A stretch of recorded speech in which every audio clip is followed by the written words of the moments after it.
வணக்கம் மக்களே. இன்றைக்கி நம்ம வீடியோவில் எதை பற்றி பார்க்க போகிறோம்னா 2016 ஃபஸ்ட்டு ஒரு ஹாரர் ஃபேண்டசி சீரிஸாக வெளியே வந்த நம்ம ஸ்ட்ரேஞ்சர் திங்ஸ் தன்னோட சீசன் 1 வெற்றிகரமாக முடிச்சிச்சுங்க. இதை தொடர்ந்து 4 சீசன் இவங்க பக்காவாக விட்டதுக்கப்புறம் 4வது சீசனோட அந்த சீரிஸ் முடிஞ்சிடும் அப்படின்னு நினச்சிக்கிட்டு இருந்தவங்களுக்கு கடைசியில் வச்சாம்பார் ட்விஸ்ட் அப்படின்ற மாதிரி 5வது சீசன் இருக்குன்னு சொல்லிட்டாங்க. இந்த 4 சீசனை சிங்கிள் வேர்டில் குயிக் ரீகேப் பண்ணணும் அப்படின்னா, சீசன் 1 வில் அப்படின்ற ஒரு பையன் காணா போயிடுவாங்க. சீசன் 2 அந்த பையனை காப்பாற்றுறோம் அப்படிங்கிறத நோக்கி இந்த சீரிஸ் போகும். அதே சமயத்தில் மைண்ட் ஃப்ளேயரை கொல்லணும் அப்படிங்கிறது மாதிரியும் போகும். சீசன் 3 நோட் பண்ணிங்க அப்படின்னா ரஷ்யன்ஸ் வருவாங்க. திரும்ப மறுபடியும் மைண்ட் ஃப்ளேயருடைய அந்த மெயினான ஒரு இது இருக்கும், அதை கொல்லணும் அப்படின்னு ட்ரை பண்ணுவாங்க. அப்புறம் தான் எண்டில் தெரிய வரையும் வெக்கனா அப்படின்னு ஒருத்தன் இருக்கிறான் அப்படின்னு. ஸோ அந்த வெக்னாவை கொல்றதுக்கு சீசன் 4 எடுத்துப்பாங்க. அப்புறம் யார் அந்த வெக்னா அப்படின்றதும் சீசன் 4 தான் உங்களுக்கு தெரிய வரும்.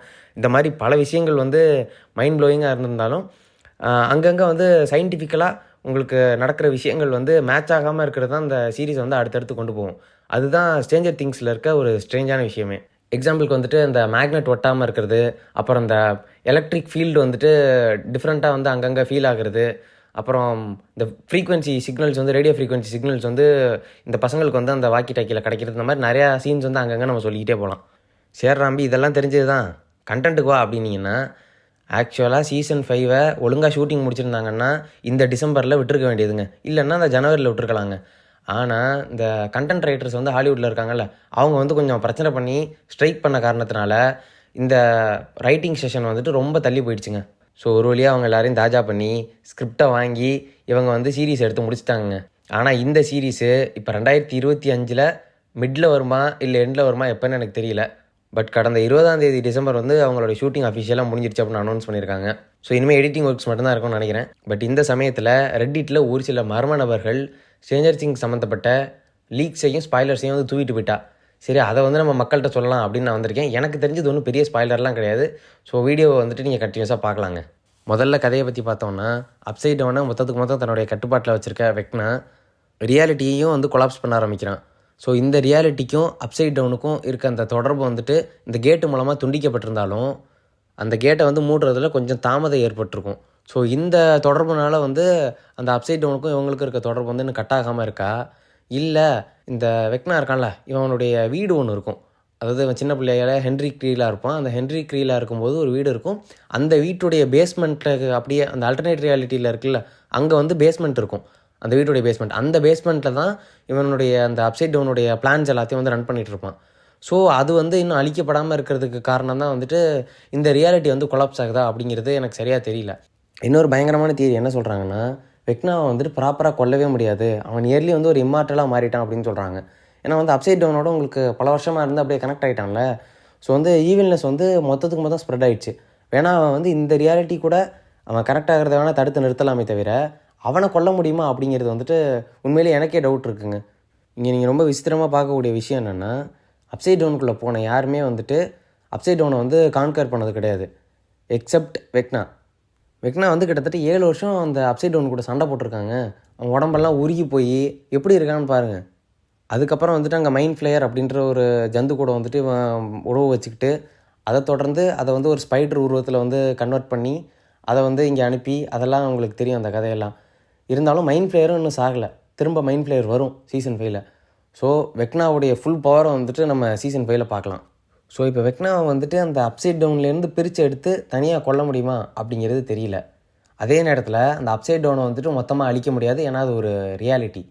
இது எல்லாத்துக்குமே பதில் எங்கே அடங்கியிருக்கு அப்படின்னா, இந்த அப்சைட் டவுன் எப்படி உருவானுச்சு அப்படின்றத இவங்க ரிவீல் பண்ணால் மட்டும்தான் நமக்கு தெரியும்.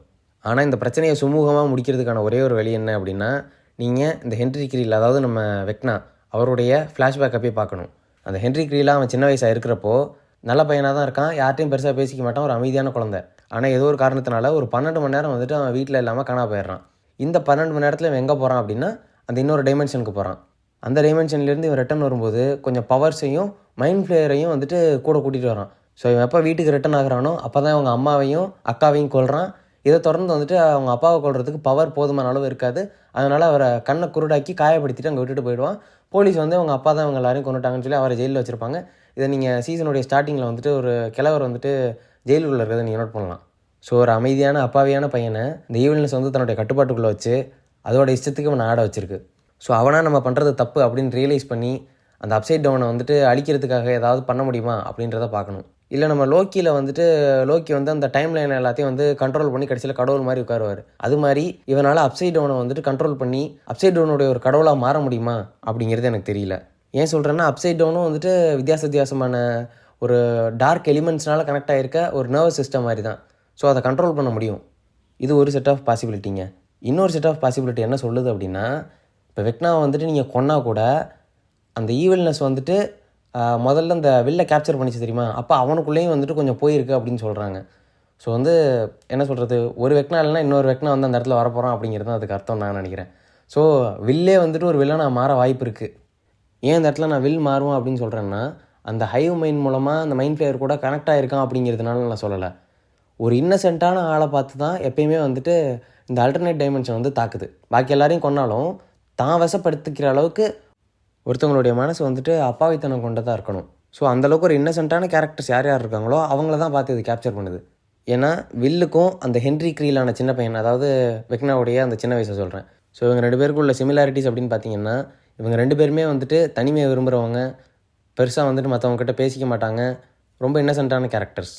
இன்னொரு முக்கியமான விஷயம் என்னென்னா, வெக்னாவை வந்து இப்போ சமாளிக்க முடியாத ஒரு நிலைமைக்கு போயிட்டான். ஸோ அவனை எதிர்த்து சண்டை செய்யணும் அப்படின்னா 11 விட ஒரு பவர்ஃபுல்லான ஆள் வேணும்.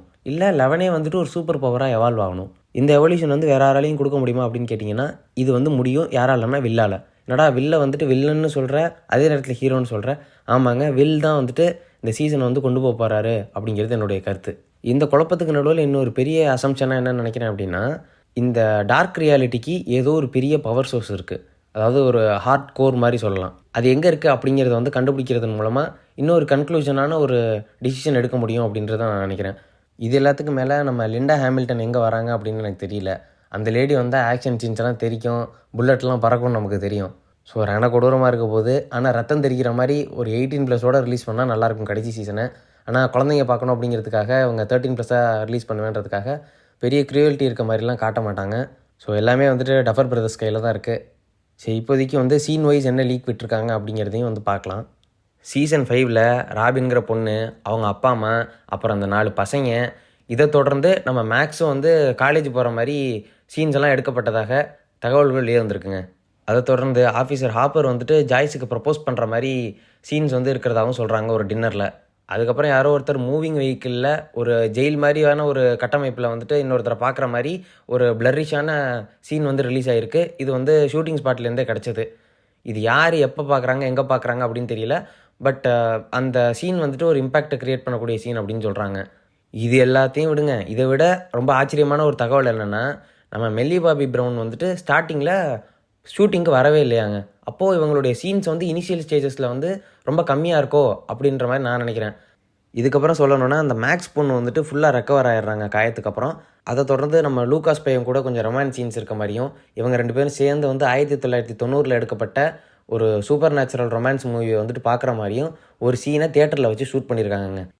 இதையும் தாண்டி ஒரு படி மேலே போய் 1950களில் ஹென்ரி க்ரீல்ஸோடைய மைண்டை வந்து இவங்க வாட்ச் பண்ணும்போது மேக்ஸுக்கும் 11க்கும் சேர்த்து வந்து ஒரு சீன் இருக்க மாதிரி சொல்கிறாங்க.